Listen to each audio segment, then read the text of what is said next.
Assalamualaikum warahmatullahi wabarakatuh. Di sini saya Dida Dandi dari Universitas Wangi, jurusan Pendidikan Jasmani MPM 192 191 176 dari kelas E. Akan memaparkan materi tentang model-model kurikulum pembelajaran pendidikan jasmani. Yang pertama, model pendidikan olahraga.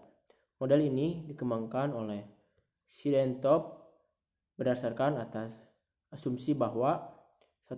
Olahraga adalah bentuk lanjut dari bermain. 2. Olahraga merupakan bagian penting dari kebudayaan. 3. Peserta didik harus berolahraga lewat pendidikan jasmani karena asumsi kedua. Dan keikutsertaan peserta didik dalam olahraga harus sesuai dengan perkembangannya. Sidentop 1994 menyatakan bahwa pendidikan olahraga merupakan suatu model kurikulum dan pengajaran yang dikembangkan untuk program pendidikan jasmani, di mana peserta didik tidak hanya belajar secara lengkap bagaimana cara berolahraga, tetapi juga belajar mengkoordinir dan mengatur kegiatan olahraga.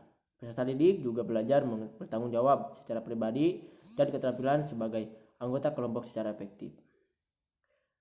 Dengan melaksanakan model ini, memungkinkan peserta didik mempunyai pengetahuan, pemahaman, dan keterampilan yang diperlukan untuk ikut serta dalam kegiatan olahraga. Syarat penting yang perlu diperhatikan dalam olahraga harus dimodifikasi sesuai dengan tingkat pengetahuan dan keterampilan peserta didik, sehingga mereka bisa berpartisipasi baik secara individu maupun secara tim dan kelompok. Tujuan yang ingin diperoleh kurikulum ini adalah yang pertama, meningkatkan minat peserta didik terhadap kegiatan olahraga agar mereka berpartisipasi secara sukarela. Kedua, mengembangkan pemahaman, kemampuan strategi, dan keterampilan dalam berolahraga. Ketiga, meningkatkan pemahaman agar lingkungan olahraga dan meningkatkan etika berperilaku dalam olahraga. Selanjutnya ada model pendidikan kebugaran. William Anderson mengembangkan model ini. Pemeliharaan dan peningkatan status kebugaran jasmani peserta didik merupakan fokus utama programnya. Perencanaan model ini berasumsi bahwa aktivitas jasmani merupakan inti dari gaya hidup yang sehat dan bahwa perkembangan gaya hidup yang demikian memerlukan pengetahuan mengenai kebugaran jasmani yang meliputi hubungan aktivitas dan kesehatan, keterampilan jasmani yang menyehatkan, dan komitmen terhadap keutamaan latihan menurut Melograno 1996. Meliputi prinsip dan pengaruh latihan, desain program latihan individu berdasarkan prinsip-prinsip kebugaran, bentuk aktivitas jasmani yang mengembangkan kebugaran dan kesadaran akan pemeliharaan kebugaran jasmani. Selanjutnya ada model analisis gerakan. Model analisis gerakan mulai berkembang tahun 1920-an dan 1930-an. Kini telah dikembangkan ke dalam suatu kurikulum pendidikan jasmani yang menekankan keutamaan akan pemahaman gerakan dari sudut pandang biomekanik dan estetik. Model ini berdasarkan atas pendekatan penguasaan keahlian dan mengembangkan programnya.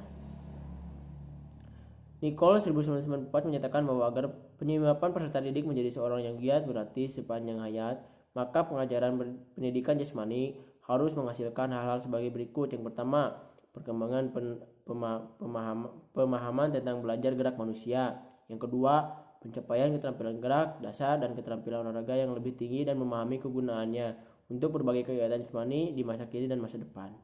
Yang ketiga, perkembangan pemahaman tentang komponen kebugaran jasmani yang berkaitan dengan kesehatan. Yang keempat, ada perkembangan sikap yang sesuai dengan keterampilan sosial penting agar berhasil dalam olahraga. Karakteristik program yang dikembangkan dalam model ini adalah pengetahuan, pemahaman, dan penguasaan keterampilan gerakan yang terintegrasi dalam suatu kesatuan, ruang lingkup, dan tahapan isi pelajaran atas tema atau konsep gerak menekankan pada kemampuan memecahkan masalah. Yang selanjutnya ada model perkembangan pendidikan lewat jasmani. Model perkembangan menempatkan peserta didik pada inti kurikulum. Guru merencanakan pelajaran dan kegiatan yang akan dilaksanakan dengan memperhatikan kebutuhan dan minat anak.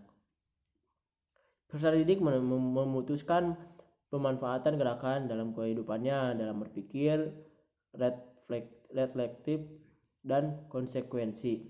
dari keputusan yang diambilnya. Ditambahkan oleh Jewett, Bain, dan Ennis 1994 bahwa model ini merefleksikan orientasi nilai kualitas diri yang menekankan pada pertumbuhan siswa secara individual. Pembuatan kurikulum merencanakan program berdasarkan tingkat perkembangan siswa pada saat itu. Dan selanjutnya ada model personal meaning. Model personal meaning berdasarkan atas orientasi nilai integrasi ekologi yang fokus utamanya pada pencarian nilai secara pribadi dan perkembangan individu secara holistik. 27 dalam model 27-an dalam model ini didefinisikan kemudian dikelompokkan menjadi 3 kategori. Pertama, bergerak untuk memenuhi potensi perkembangan individu.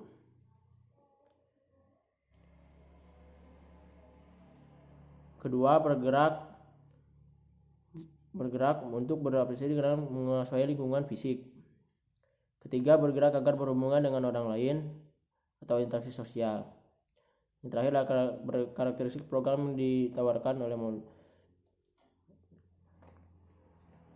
Kemudian ada model kurikulum yang paling baik. Model kurikulum yang paling baik. Model pendidikan kebugaran memiliki program yang mempelajari komponen kebugaran jasmani yang berkaitan dengan kesehatan dan aktivitas-aktivitasnya yang punya nilai kesehatan. Model pendidikan olahraga mempelajari aktivitas gerak yang ekspresif dan kompetitif. Model analisis gerakan mendesain suatu kurikulum yang berisi pengalaman untuk meningkatkan kemampuan bergerak, mendorong proses berpikir, dan membantu secara positif pengembangan sistem nilai, kepuasan diri, dan hormat terhadap orang lain. Kelima model kurikulum mempunyai perbedaan dan penekanan isi program. Orientasi nilai yang paling dominan Bain dalam Brand 1988 menyatakan bahwa model kurikulum yang berkembang dan dipergunakan dalam pendidikan jasmani tidak hanya berbeda lain pendefinisian tujuan dan struktur program, tetapi juga dalam definisi dasar isinya. Berdasarkan pendapat di atas, tidaklah mungkin memperbandingkan kelima model kurikulum yang ada untuk menentukan model yang terbaik. Terima kasih yang dapat saya sampaikan. Mohon maaf apabila banyak kesalahan. Assalamualaikum warahmatullahi wabarakatuh.